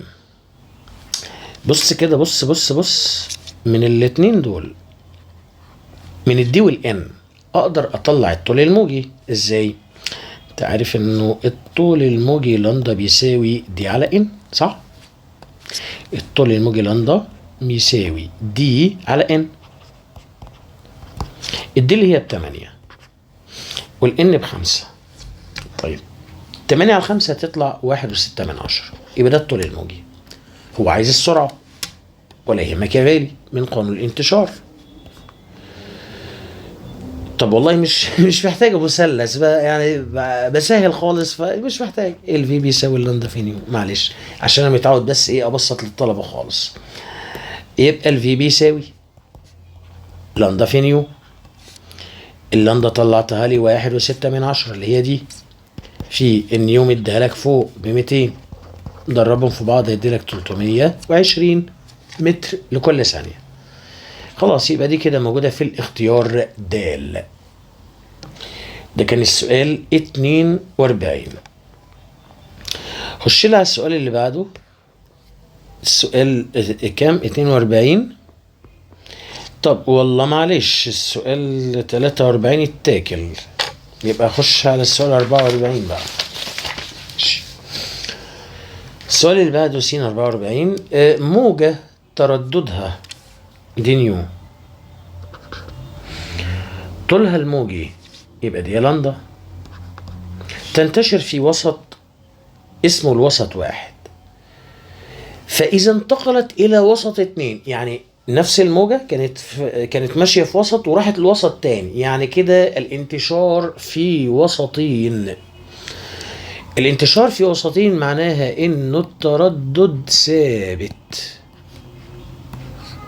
ماشي، التردد ثابت.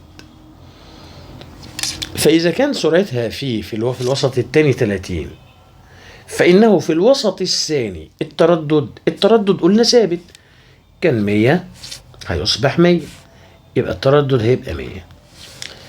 طيب تاني حاجة عاوزها ايه؟ تاني حاجة عاوزها الطول الموجي. عايز الطول الموجي. طب بسيطة، ما هو التردد ثابت في الوسط الأول زي في الوسط الثاني، يعني التردد في الوسط الثاني ب100 والتردد في الوسط الأول برضه ب100، قلنا التردد ثابت. وسرعتها في 30 اللي هو الV2 بيساوي 30، يبقى الطول الموجي بكام؟ هاتوا من المثلث قانون الانتشار. في بيساوي لندا في نيو، تمام. يبقى الطول الموجي لندا بيساوي في على نيو، الفي ب30 والنيو ب100. 30 على 100 فيها 3/10 متر. الطول الموجي هنا عايزه بالسنتيمتر، كلهم بالسنتيمتر. من متر حوله لسنتيمتر، اسهل تحويله بتاعت رابعه ابتدائي. يقول لك اضرب في 100، 3/10 في 100 هيدي لك 30، يبقى 30 سنتي. يبقى الطول الموجي 30 سنتي. يبقى اختار 100 وهنا 30، 100 وهنا 30 فين؟ هتلاقيها موجودة في الاختيار ب. ده السؤال 44. خش على السؤال اللي بعده س 45. س 45 بيقول لك محطة إرسال لاسلكي على الأرض ترسل موجات نحو قمر صناعي. يعني ادي الأرض اهو، دي الأرض وفوق هنا قمر صناعي، ماشي. فهنا القاهرة، إذا هنا القاهرة، المحطة الإذاعة والتلفزيون في القاهرة هتبص إرسالها نحو السماء، نحو القمر الصناعي. فالموجات الصوتية هتمشي مسافة، المسافة دي هسميها دي، هتروح تخبط في القمر الصناعي وتنعكس، هترجع تاني للأرض.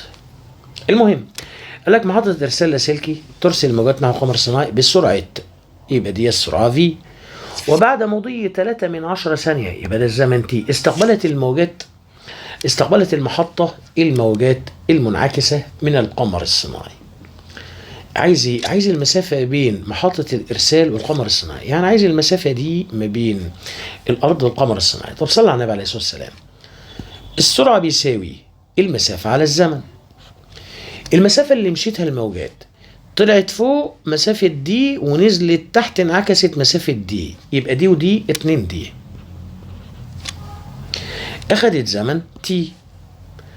طيب هو عايز ايه؟ عايز المسافة، يعني عايز الدي بس. تعالى نضرب طرفين في وسطين، الفي دي مقامها 1، يبقى 2 دي بيساوي الفي في التي. طب عايز الدي يبقى هقسم على الاتنين، هقسم على الاتنين هنا وعلى الاتنين هنا، الاتنين مع الاتنين يبقى الدي بيساوي في تي على الاتنين. الفي بكام يا غالي؟ 3 في 10 أس 8. 3 في 10 أس 8. طب والتي اهي ب3 من 100 على الاتنين. اقسمهم على بعض هيدي لك 4.5 في 10 أس 6 متر، ودي موجودة في الاختيار ألف. تمام. ده كان السؤال 45. خش يلا على السؤال اللي بعده س 46. سؤال مسألة 46 بتقول لك موجة مستعرضة ترددها يبقى ده نيو، تنتشر بسرعة يبقى ده الفي. خلي بالك من الاتنين دول اقدر اجيب مين؟ اقدر اجيب الطول الموجي من مثلث الانتشار اهو. في بيساوي لندا في نيو، يبقى الطول الموجي لندا بيساوي في على نيو. الفي اللي هي 3 و2 والنيو اللي هي 16. طب 3 و2 من 10 على 16 هيدي لك كام؟ هيدي لك 2 من 10. ماشي، نكمل المسألة. فإذا كانت المسافة الرأسية التي يتحركها أحد الجزيئات، المسافة الرأسية بين قمة وقاع، المسافة الرأسية دي اللي هي بين قمة وقاع اللي هي 2 ايه مالها؟ تساوي المسافة الأفقية بين قمة وقاع. المسافة الأفقية بين قمة وقاع دي عبارة عن نص الطول الموجي. يعني بيقول لك انه 2 ايه بيساوي نص اللندا، فإن سعة الموجة بتساوي كام؟ يعني عاوز الايه. طب بسيطة، ادي 2 ايه يساوي نص الطول الموجي. الطول الموجي بكام؟ طلعناه ب2 من 10 مش كده؟ طلعنا 2، نص ال2 من 10 فيها 1 من 10. تمام. انت عاوز الايه بس، يبقى اقسم على الاتنين شمال ويمين، يبقى اقسم هنا على الاتنين وهنا على الاتنين. الاتنين هتروح مع الاتنين، يبقى ايه بيساوي 1 من 10 على الاتنين هتدي لك 5 من 100 متر، ودي موجودة في الاختيار د. تمام. ده كان السؤال 46. طيب تعالى بقى نشوف السؤال اللي بعده س 47. سفينة ايه ترسل إشارتين صوتيتين إلى سفينة أخرى ساكنة B. يعني أدي هنا سفينة ايه بترسل إشارتين صوتيتين، يعني السفينة بتزمر، بس بتزمر مرتين. إحدى الإشارتين في الهواء والأخرى في الماء. يعني مرة هتزمر في الهواء ومرة هتزمر في المية. دي السفينة ايه يا جدعان؟ ودي السفينة بي. البعد بينهم تعال نسميه دي. فوصلت الإشارة المرسلة في الهواء بعد 6 ثواني من وصول الإشارة المرسلة في الماء. طب دلوقتي لما السفينة ايه دي هتزمر، ما هتزمر مرتين، مرة في الهواء ومرة في المية.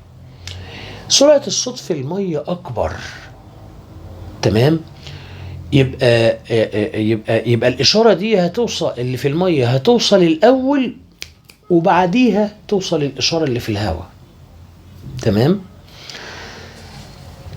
يعني مثلا بالأرقام، لو في الهواء مثلا، أو خلينا في المية، لو الإشارة مثلا وصلت في المية أخدت 10 ثواني. طيب يبقى في الهواء هتاخد كام؟ هتاخد 16 ثانية، لأنه قال لك وصلت في الهواء بعد 6 ثواني. تمام. فإن المسافة بين السفينتين، يعني عايز الدي المسافة بين السفينتين، علما بأن سرعة الصوت في الهواء هنسميه في1 في الهواء بكام؟ 340. سرعة الصوت في المية طبعا أكبر، مدولك 1480. طيب اشتغل ازاي؟ صلى على النبي عليه الصلاة والسلام. دلوقتي في الهواء اخدت مثلا 16 ثانية، في المية اخدت 10 ثواني. يعني الزمن في الهواء T1 هواء بيساوي T2 في المية وزود عليها 6. ادي معنى الكلام، انه الموجة اللي هي الإشارة اللي هي انتقلت في الهواء وصلت بعد 6 ثواني. يعني T1 هواء، الزمن اللي هتمشي الموجة في الهواء بيساوي زمن الموجة اللي هتمشيها في المية وزود عليها 6 ثواني. تمام تمام. طيب وبعدين يا مستر ولا قبل نشتغل بأسهل القوانين؟ بأسهل أنا مش شايف يعني أسهل من قانون السرعة. بص كده، السرعة بيساوي المسافة على الزمن، يبقى الزمن بيساوي ايه؟ مسافة على سرعة. تاني الزمن يساوي مسافة على سرعة. طيب الزمن في الهواء يبقى المسافة في الهواء اللي هي دي على السرعة في الهواء اسمها V1 يساوي T2 زيها مسافة على زمن، المسافة برضو دي مسافة على سرعة، السرعة اسمها V2 زائد 6. طب انزل سطر، دي معرفهاش، على V1 340 يساوي دي على V2 1480 زائد 6. طيب ممكن تحلها بالآلة الحاسبة على طول او تمشي بالخطوات زي ما انا همشي بالخطوات. انا عايز دي، خلي بالك، هودي دي الناحية التانية كده بالسالب. تمام، يبقى عندي على الطرف الشمال دي على 340 هتروح لها بالسالب دي على 1480. ده كله بيساوي، هيتبقى لك على الطرف اليمين 6. ايه رأيك تعالى ناخد الدي عامل مشترك، يبقى قوسين كده والدي عامل مشترك يساوي 6. اتبقى لك هنا كام؟ اتبقى لك هنا 1 على 340 ناقص 1 على 1480. تعالى نعمل القوسين دول بالآلة الحاسبة نشوفهم هيطلعوا كام. يبقى بالآلة الحاسبة 1 على 340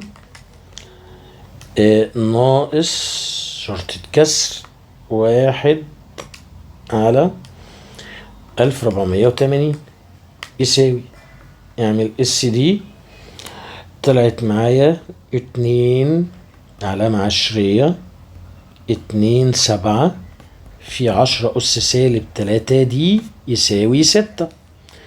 أنا عايز الدي، يبقى هقسم على الرقم اللي قدامه. يعني هقسم هنا على ايه؟ 2 و27 من 100 في 10 أس سالب 3، وهنا هقسم على نفس الأرقام 2 27 من 100 في 10 أس سالب 3.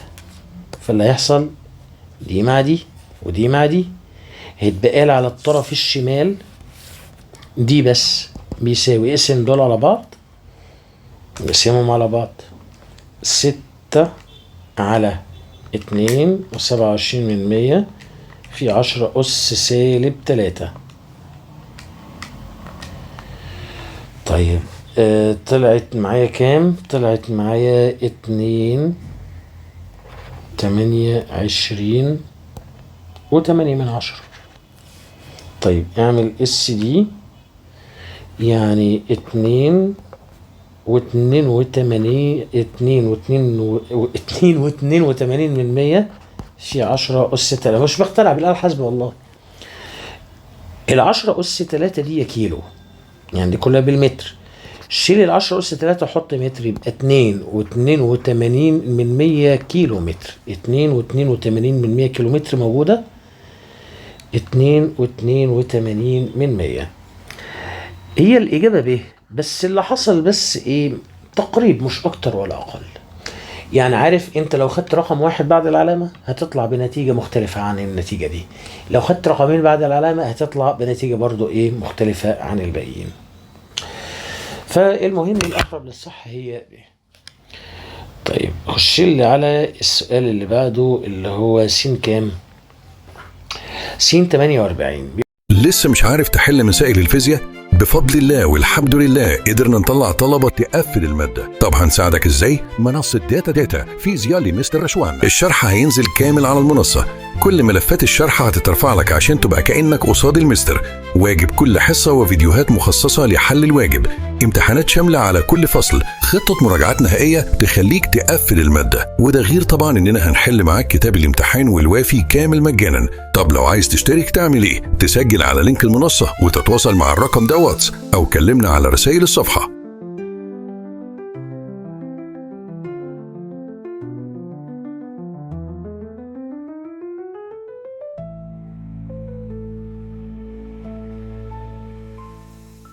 يقول لك إذا كانت المسافة بين مركزي تضاغط وتخلخل تالي، يعني من تضاغط وتخلخل اللي بعده.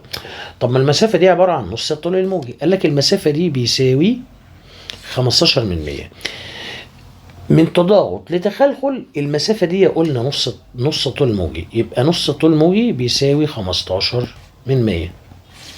تمام. والفترة الزمنية التي تمضي بين مرورهما بنقطة، نص طول موجي يعني نص موجة، أخذت زمن كام؟ أخذت زمن 1/50 ثانية. نص موجة يعني أخذت نص الزمن الدوري، يبقى نص الزمن الدوري بيساوي 1/50. مش عارف انت فاهم ولا ايه؟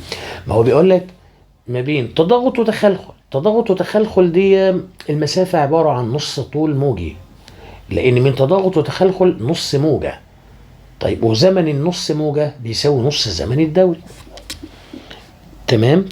1/150. عايز سرعة الانتشار، صلى على النبي عليه الصلاة والسلام. من المعادلة الأولى، لو أنا ضربت في 2 عشان أتخلص من النص، هضرب شمال ويمين، هنا في 2 وهنا في 2، الاتنين هتروح مع النص، صح؟ تمام.